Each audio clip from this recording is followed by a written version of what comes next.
ඔබගේ දුවන්නේ paper class එකේ පළවෙනි පේපරේ තුන්වෙනි ඩිස්කෂන් එක සමග 11 වෙනි කාලේ කෙලිප් කරන්න තියෙන අපිට ලියන්න 500 වෝට් කියන ගාන 500 වෝට් ශීඝ්‍රතාවයකින් ශක්තිය පරිභෝජනය කරන විද්‍යුත් මෝටරයක් 12 කිලෝග්‍රෑම් භාරයක් උසවයි.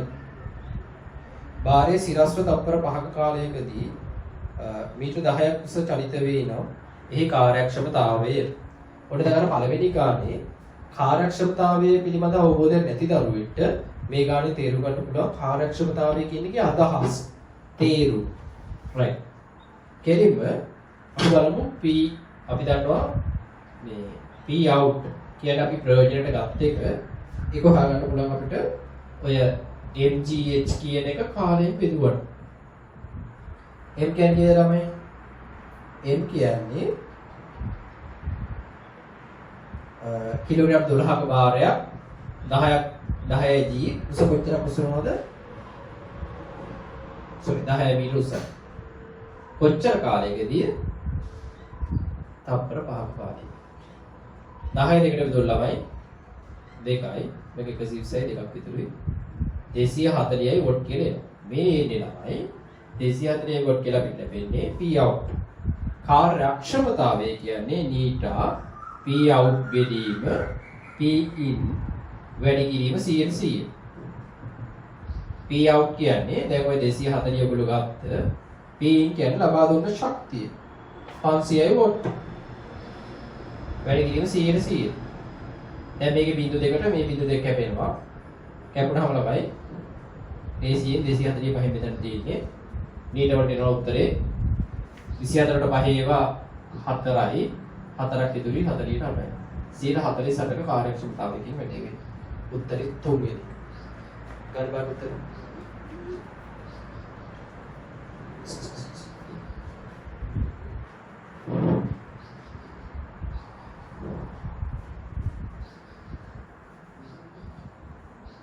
right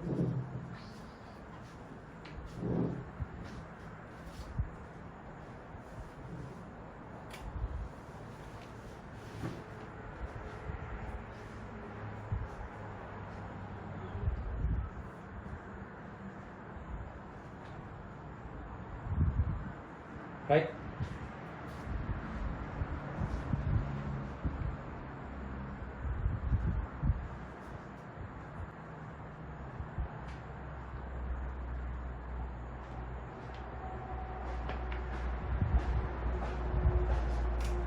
right තමයි පකඩවා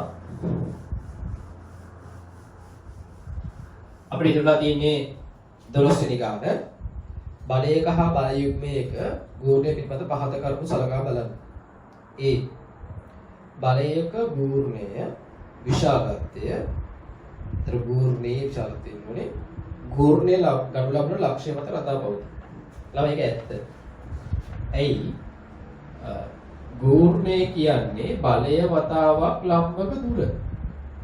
දැන් අපි අර ගන්න තැන අනුව මේ දුර බලපානවානේ. ඔව් බලපාන. තමයි ඔයගොල්ලෝ දැකලා ඇති අර ටයර් වල මෙතන තියෙන මේ ඇන ගලවන්න මෙන්න මේ අතුර දාලා මේ විශේෂයෙන් මේ බර වාහන වල ඒක උඩින් තව මේකකුත් දාලා මිනිස්සු මෙහිම නැගලා මේකට බර දෙන්න. එයි තමයි මේ හරියෙන් දුන්නත් මිනිස්සයාට දාන්න පුළුවන් උපරිම බර නියතයි. නමුත් අර දුර වැඩි කර ගැනීම නිසා එයාට පුළුවන් ළමයි වැඩිපුර ව්‍යාවර්තයක් ලබා ගන්න. මේ ඇනේ ගලවන්න. දැන් ප්‍රායෝගිකව දැන් එහෙම නෑ අර මොනවාස් ගලවන එකක් ඇත්තේ. දැන් කියන්නේ පරණ කඩවල එහෙම නැත්නම් අර ලොකු දියුණු නැති කඩවල තියෙන මෙහෙම කරන එක. එතකොට ඒ ඇයි එහෙම කරන්නේ? දුර බලපාන හේතුව. දුර වැඩි කරලා කූර්ණය වැඩි කිරීම. නැත්නම් ව්‍යාවර්තය වැඩි කිරීම. ඒතර පළවෙනි කියන්නේ බල ගුණයක විශාලත්වය ගන්න පොයින්ට් එක මත රඳා පවතිනවා. ගන්න පොයින්ට් එක මත දුර රඳා පවතිනවනේ. එතකොට ඒ හරි. ඒ හරි නිවැරදි. ඒ නිවැරදි. නැත්නම් ඒ හරි කියලා දාමු. right. B වල මොකද කිව්වේ? බල යුග්මයේ ගුණය විශාලත්වය ගුණය ගනු ලබන ලක්ෂ්‍ය මත රඳා පවතිනවා. තමයි ඒක වැරදි. ඔයගොල්ලෝ දන්නවා ඇති මේ F කියන බලය දාලා යුග්මයයි පූර්ණය කියන දෙකක් ගන්න. ඔයගොල්ලෝ ටැප් එක කරකවා තියෙන්නේ යුග්මයක්. ඒ ගන්න පොයින්ට් එක හින්ච් වෙලා තියෙනවා ඉතින් කොහෙද ඒක අපිට දාලා නැහැ. ළමයි මේ දෙක අර හරියටම සමානයි ප්‍රතිවිරුද්ධයි. මේ කතා ටිකත් එක්ක එනකොට මේ දෙක අතර දුර විතරයි මෙයාට අදාළ වෙන්නේ. කොයි ලක්ෂයකින් නම් පූර්ණය ගත්තත් ඉන්නේ ওই උත්තරේම තමයි. ඒතර අපි ගණනා කරන ලක්ෂය අනුව යුග්මයේ පූර්ණය මෙයා වෙන්නේ නැහැ. ඒක තියරිය තියෙන්නේ බලයවතාව එක බලයක විශාලත්වයේ වතාව බල දෙක අතර ලම්බක දුර නිසා ගන්න ලක්ෂය නෙමෙයි. දැන් මෙතන අර අපි ගන්න ලක්ෂයේ සිට තියෙන ලම්බක දුර ගන්න. එතකොට මේක එහෙම එකක් නෙමෙයි. එතකොට B වැරදි. C මොකද කියන්නේ? C කියනවා බල යුග්මයේ පූර්ණයේ විශාලත්වයේ එක් බලයක විශාලත්වයේ බල දෙක අතර අවිලම්බ දුරයේ ගුණිතයට සමානයි. ඔව්ලොක්. ඒක හරි. මේකෙන් දැන් විස්තර කරමු. එතකොට 12ට A හා C පමණයි නිවැරදි උත්තරේ 4. උත්තරේ 4. right? හරි දිනන ගියාට.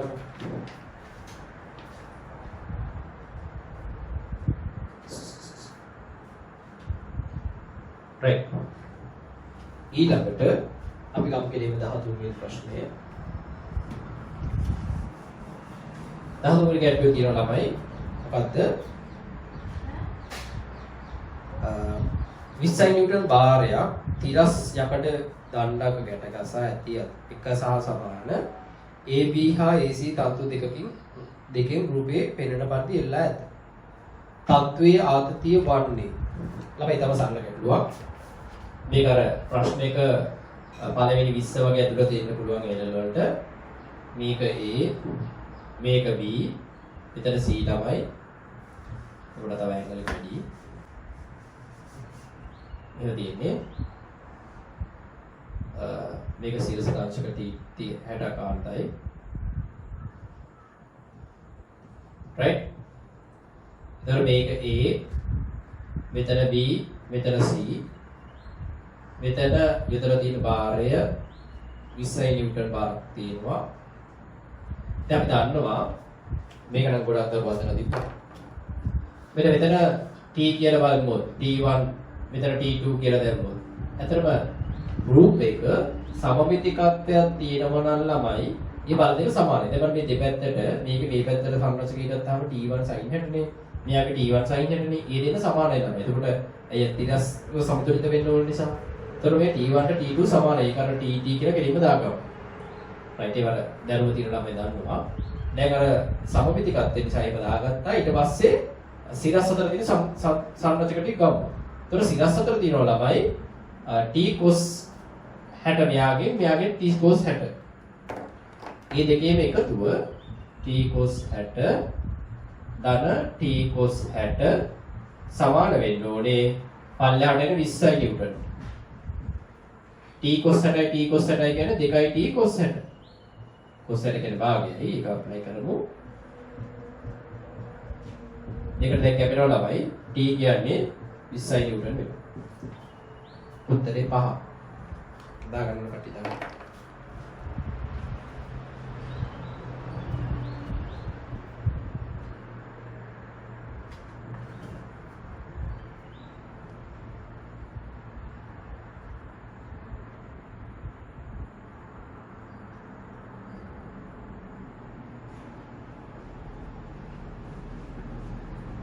right?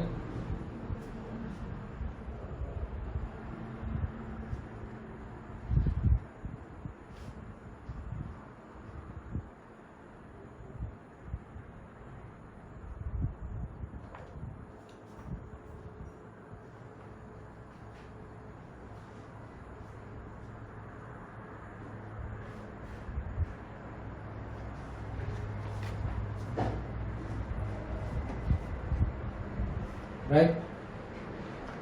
ළමයි මම මේක බලනවා. ළමයි මම මේ ඊළඟ ගාන දෙනකොට හරිනම් ගානේ තත්ත්වයක් දෙන්න ඕනේ. මම ඒක දුන්නේ නැත්තේ හිතාමතාමයි. වැරදිලා නෙමෙයි. හේතුව ඔගේ දෙන්නම පොදුවක අවස්ථිති ගුණේ. මම ඒක දෙන්න නැතුව කල්පනා කරේ ළමයි. ඕගොල්ලෝ දැන් ඔක දුන්නේ නැති වුණාම අඩුම තරමේ පොත පෙරලලවත් බලයි අවස්ථිති ගුණේ සමීකරණය. ඒත් එක්කම සමීකරණ කිහිපයක් මම පොතේ හදලා තියෙනවා. ඒ සෙට් එක බලයි කියන බලාපොරොත්තුෙන් තමයි මම ඒක නොදී. විභාග විදිහට වාට සප්ලයි කරා අනිවාර්යයෙන්ම අපි කවන්නේ හදමු. 14 කියනවා ස්කන්ධය M අරය R වන තුනී බුදුවක්. ඒ කේන්ද්‍රය හරහා එහි තලයට ලම්බව ගමන් කරන අක්ෂයක් වටා තීරස්තලයක ඔමේගා කෝණික ප්‍රවේගයෙන් භ්‍රමණය වීමෙන් පවතී. දැන් ස්කන්ධයේ සිම්පල්ලියම් වූ ස්කන්ධ දෙකක් බුදුවේ ප්‍රතිවිරුද්ධ විස්කම්භයක ප්‍රතිවිරුද්ධ කෙලවරට සීරුවෙන් සම්බන්ධ කරහොත් නව කෝණික ගම්‍යතාවය වෙනුයි. අපි ටිකක් ලොකුවටම අමාරුත් නැති නමුත් අර තියරි නැතුව ගාන හදන්නත් බැරි ගානක්. මෙහෙම බුදුවක් තියෙනවා. right? බුදුවක් තියෙනවා. බුදා කියා ඔමේගා කෝණික ප්‍රවේගයෙන් කැරගෙන ගමන් ඉන්නේ. ඔමේගා කෝණික ප්‍රවේගයෙන් කැරගෙන වැද. මෙයාගේ ස්කන්ධය කැපිටල් M. අරය කැපිටල් R. right? එතකොට අපි දන්නවා දෙවෙනි අවස්ථාවේදී ඒකේ දෙකලවරට සිම්පල් M ස්කන්ධ දෙකක් ඈදෙනවා. සිම්පල් M ස්කන්ධ දෙකක්. ඔන්න ඒ සිම්පල් M ස්කන්ධ දෙක ඈදෙනවා මෙතන.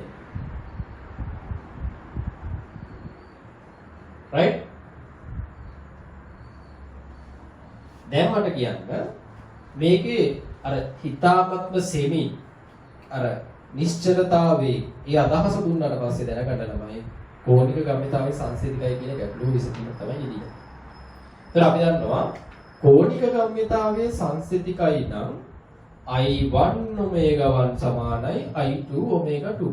ගැටලුව ළමයි උතර නෙමෙයි තියෙන්නේ. උතර ගැටලුවක් නෑ. I1 කවුද කියලා දැනගන්න ඕනේ. I1 කියන්නේ පුතේ මේ මුදුවක අවස්ථිති ගුණය MR වර්ගය. මම ඒක ගන්නලා තියෙනවා. ඊට අමතරව I2 කියන්නේ අර ස්කන්ධ දෙකත් ආවට පස්සේ මෙයාගේ අවස්ථිති ගුණ. MR වර්ගය දන දෙකයි සිම්පල් MR වර්ගය. අර කෙරවලන්නේ ඇඳලා තියෙන ප්‍රතිවිරුද්ධ දිශාවේ නැත්තේ. MR වර්ගය. ඊයර MR වර්ගය කියන එක දෙකයි MR වර්ගය. දැන් මොකද වෙන්නේ ළමයි? මේකට ඇප්ලයි කරමු. I1 කියන්නේ කැපිටල් M R වර්ගය ඔමේගා 1. එතන මේක ඔමේගා 1 නෙමෙයි ඔමේගා 2 දත්තයකට දීලා තිබුණා. ඔව්. I2 කියන්නේ MR වර්ගය ධන දෙකයි සිම්පල් R වර්ගය වතාවක් කවුද? ඔමේගා ඩෑෂ්. ඒක තමයි වට ඕනේ. දැන් ඕකේ R වර්ගයට R වර්ගයට R වර්ගය කැපෙනවා. එතන මොකද වෙන්නේ? M omega සමාන වෙනවා කැපිටල් M වතාවක් දෙකයි සිම්පල් M වතාවක් omega dash. මේක බෙදුවා නම් ආට උත්තරේ එනවා.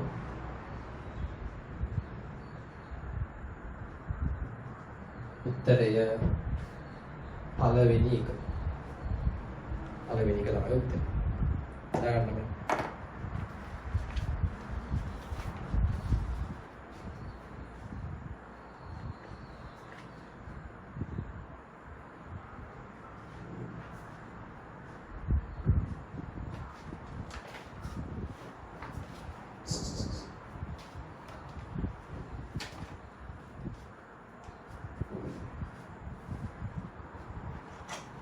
ක්‍රමානුකූලව ඔයගොල්ලන්ගේ දැනුම වර්ධනය කරගන්න ළමයි. ඔකේ channel එකේ ගොඩක් දේවල් ලැබෙනවා. Zoom classes හරහා ඊට වඩා දේවල් ලැබෙනවා ළමයි.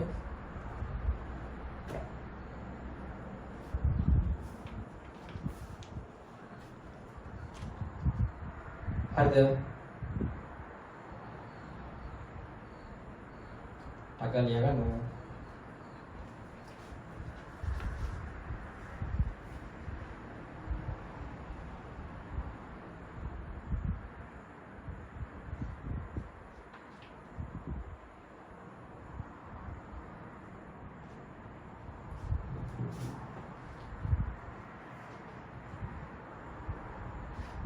right වෙලා ඇති කියලා හිතලා තමයි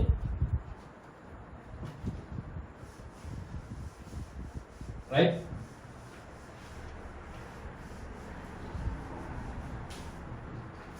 ඊළඟට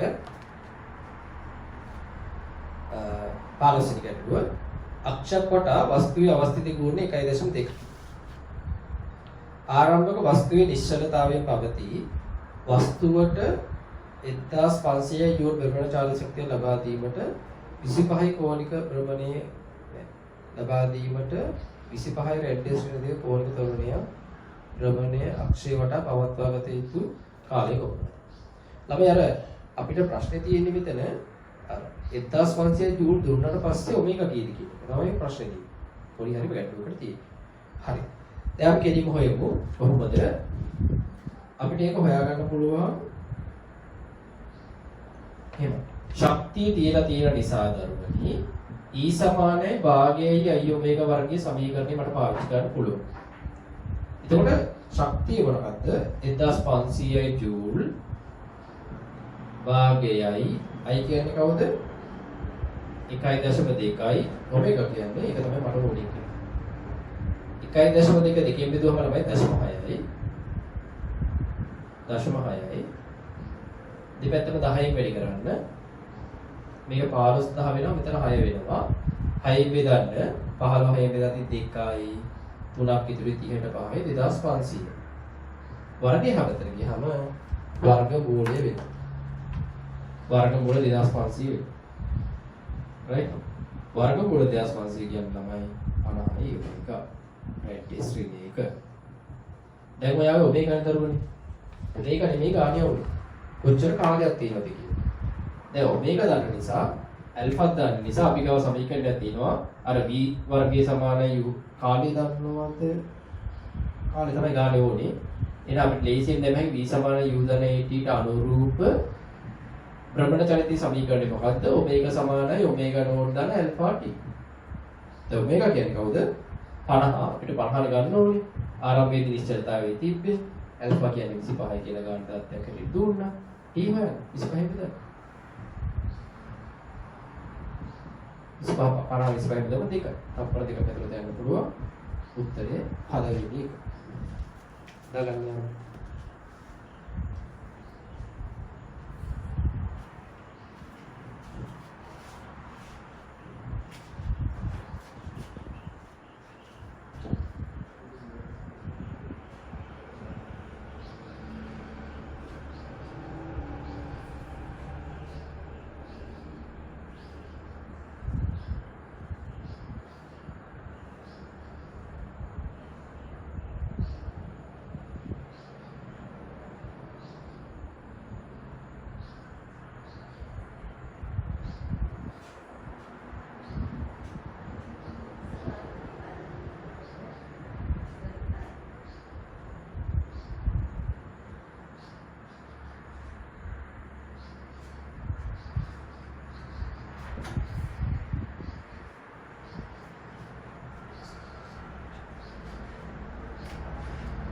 right? තමයි වෙලා තියෙන්නේ හිතනවා. එතනින් අපේ තුන්වෙනි වීඩියෝ එකත් පේපර් ක්ලාස් එකේ කරන තුන්වෙනි වීඩියෝ එක තමයි සම්පූර්ණ වෙනවා. සසිටිව් සම්පූර්ණ.